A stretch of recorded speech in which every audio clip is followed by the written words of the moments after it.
o'clock, and delighted at last to welcome along to the studio today Chris Quinton. Good afternoon, Chris. Good afternoon, Lynda. And thank you very much indeed for standing by your arrangement, which you made by telephone some weeks ago. I know, a long time ago, wasn't it? Whatever happened that Friday morning? Did you get all your filming done? Yes. Yes. Yeah. Unfortunately, they had to write in another scene, so that's why I couldn't get over.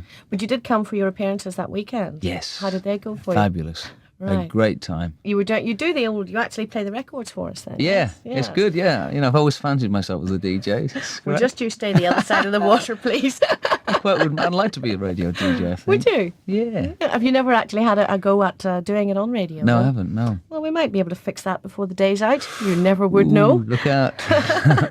Well, Chris, when you were talked to us on the telephone that morning about a month ago, we launched a little competition because it was just the week when Mavis stood your man up and he stood her up and, we didn't know where we were, in fact. Have they sort of got their differences sorted out since? Yes, it's all sorted now. Mavis is back at the cabin again. Right. Isn't she boring? See, those two men she could have had. Yeah. She's back at the cabin. Well, as I said, we launched that little competition. We asked people to write to us and tell us who they thought she should marry and why. And you've got 3 fabulous prizes for these people.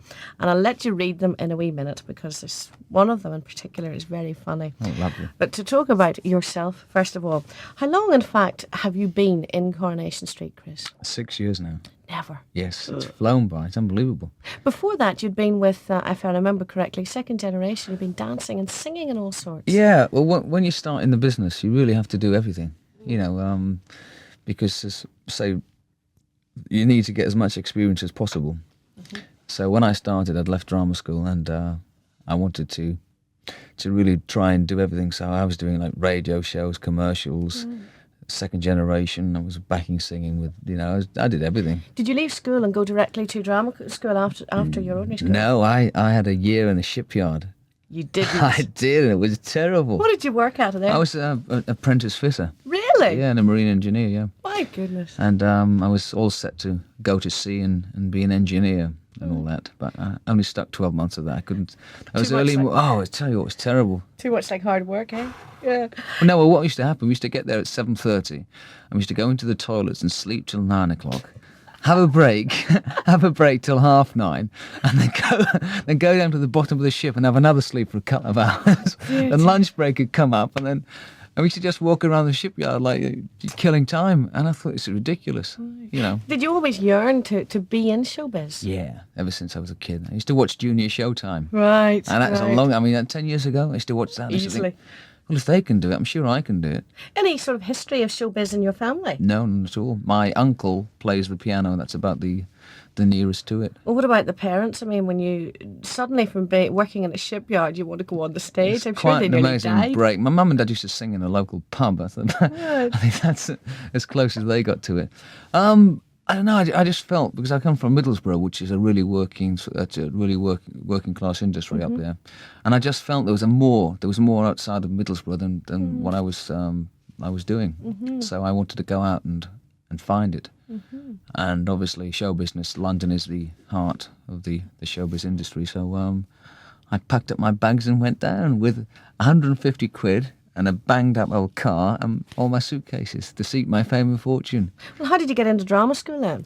Well, I went to a local drama school up in Middlesbrough, and they put me into a drama school in London, which I went down for sort of 18 months. And things went from there, and I got my equity card. And my first job actually was an acrobat, because I used to be a gymnast. I've done everything, I tell you. I think you have. Balanced plates on my head. And I used to be an acrobat, so I got a job on the show as an acrobat, and I got my equity card. And then it's all down to meeting different people. You meet an agent, or you meet somebody who knows somebody. Are you a believer in fate at all? Yes. Yeah, you really have to be around and be in the right place at the right time. But I think if something's meant to be, it will. Right. If you want something that badly, you'll get it, no matter which way you do it. Well, let's take a little listen to a record, maybe indeed one of the ones you might be spinning this evening when you're playing in various places around the country. In fact, you can catch up with Chris in Belfast tonight at round about 9:45 when he'll be at the Stormont Hotel. And then he is being whisked all the way to Achigallan, Lurgan, to the I Go In. He'll be there, just about midnight. And he'll be spinning a few discs for you, and this may well be one of them. We'll be back to chat some more with Chris Quinton after this. It's 18 minutes now before 1 o'clock. This is a brand new spin, in fact. Pepe goes to Cuba. Columba de Una.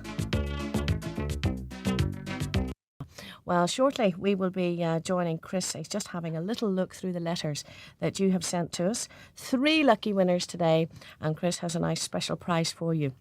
And we'll be telling you what they are in just a wee minute.